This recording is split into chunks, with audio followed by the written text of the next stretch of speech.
প্রিয় ভাই ও বোনেরা, এখন আমরা রমাদানের শ্রেষ্ঠ সময়গুলো অতিবাহিত করছি। এই মাসে কোরআন অবতীর্ণ করে আল্লাহ তাআলা এই মাসকে সম্মানিত করেছেন। আল্লাহ তাআলা বলছেন, শাহরু রমাদান আল্লাযী উনজিলা ফীহিল কোরআন। রমজান হচ্ছে সেই মাস যেই মাসে কোরআন অবতীর্ণ হয়েছে। প্রিয় ভাই ও বোনেরা, সুতরাং বোঝা যাচ্ছে রমাদান হচ্ছে কোরআন নাজিলের মাস। কোরআন নাজিলের কারণেই এই মাসটি সকল মাসের উপর শ্রেষ্ঠত্ব লাভ করেছে। অথচ আমরা কোরআন নাজিলের মাসেও কোরআন থেকে কত দূরে। হাদিসে বর্ণিত হয়েছে, রাসূল সাল্লাল্লাহু আলাইহি ওয়াসাল্লাম বলেন, আস-সিয়ামু ওয়াল কুরআনু ইয়াশফাআনি লিল আবদি ইয়াওমাল কিয়ামাহ। ইয়াকুলু সিয়াম আয় রাব্বি মানা'তুহু আত-তা'আমা ওয়াশ-শাহাওয়াতি বিন-নাহার ফাশাফি'নি ফি। ওয়া ইয়াকুলুল কুরআন মানা'তুহু আন-নাওমা বিল-লাইল ফাশাফি'নি ফি। ক্বালা ফায়ুশাফি'আন। রোজা এবং কোরআন কিয়ামত দিবসে বান্দার জন্য সুপারিশ করবে। রোজা বলবে, হে আমার রব, হে আমার প্রতিপালক, আমি তাকে দিবসে খানা পিনা ও স্ত্রী সহবাস থেকে বিরত রেখেছি, সুতরাং তার ব্যাপারে আপনি আমার সুপারিশকে কবুল করুন।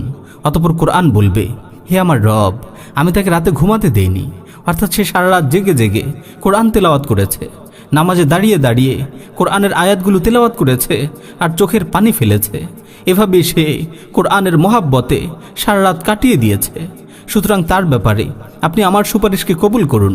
অতঃপর আল্লাহ তাআলা রোজা ও কোরআন তাদের উভয়ের সুপারিশকে কবুল করে তাকে ক্ষমা করে দিবেন। প্রিয় ভাই ও বোন, রমাদানে কোরআন তেলাওয়াত করলে এই কোরআন আপনার জন্য সুপারিশ করবে, কিয়ামতের ভয়াবহ দিবসে আপনার পক্ষে কথা বলবে। এই বিষয়টি জানার পরেও কি আপনি রমাদানের রাত্রগুলোকে হেলায় খেলায় নষ্ট করে দিবেন? প্রিয় ভাই ও বোন, এই রমাদানে আপনাদের প্রতি আহ্বান থাকবে, সোশ্যাল নেটওয়ার্কের নেশা থেকে বেরিয়ে আসুন। রমাদানের মূল্যবান সময়গুলোতে কোরআনকে নিয়ে ব্যস্ত থাকুন। প্রিয় ভাই ও বোনেরা, আসুন জেনে নেওয়া যাক পবিত্র রমাদানে কোরআন তেলাওয়াতের ব্যাপারে সালাফদের অবস্থা কেমন ছিল। হযরত উসমান রাদিয়াল্লাহু তাআলা আনহু প্রতি রাতে এক খতম কোরআন তেলাওয়াত করতেন। বিশিষ্ট তাবেঈ আসওয়াদ ইবনে যায়েদ রাহিমাহুল্লাহ তিনি রমাদানের প্রতি 2 রাতে এক খতম কোরআন তেলাওয়াত করতেন। বিশিষ্ট ফাকিহ ও মুহাদ্দিস সাঈদ ইবনে জুবাইর রাহিমাহুল্লাহ তিনিও রমাদানের প্রতি 2 রাতে এক খতম কোরআন তেলাওয়াত করতেন।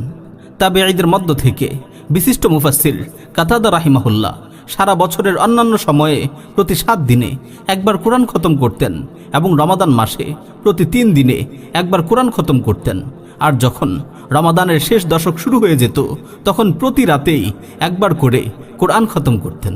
ইমাম শাফি রাহিমাহুল্লাহ রমাদানে তারাবি ছাড়া প্রতিদিন 2 খতম কোরআন তেলাওয়াত করতেন।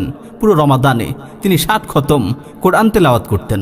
ইমাম বুখারী রাহিমাহুল্লাহ রমাদানের প্রতিদিনে 1 খতম কোরআন তেলাওয়াত করতেন এবং তারাবি ছাড়া প্রতি 3 রাতে আরও 1 খতম কোরআন তেলাওয়াত করতেন।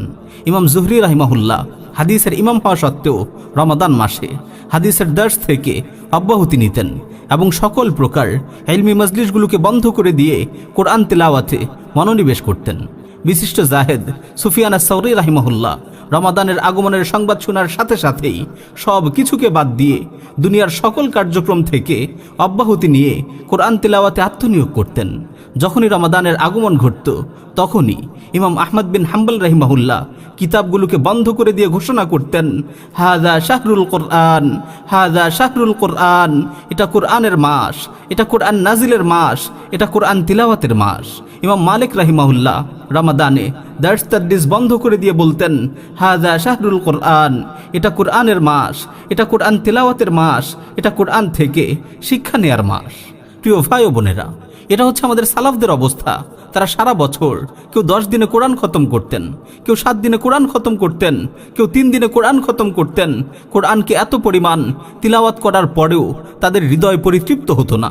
এজন্যই তো তারা রমাদানুল মুবারকে সকল কার্যক্রমকে বন্ধ করে দিয়ে শুধুমাত্র কোরআনকে নিয়ে মশগুল থাকতেন। আর আমাদের অবস্থা হচ্ছে সারা বছর কোরআনকে ছুঁয়ে দেখা হয় না।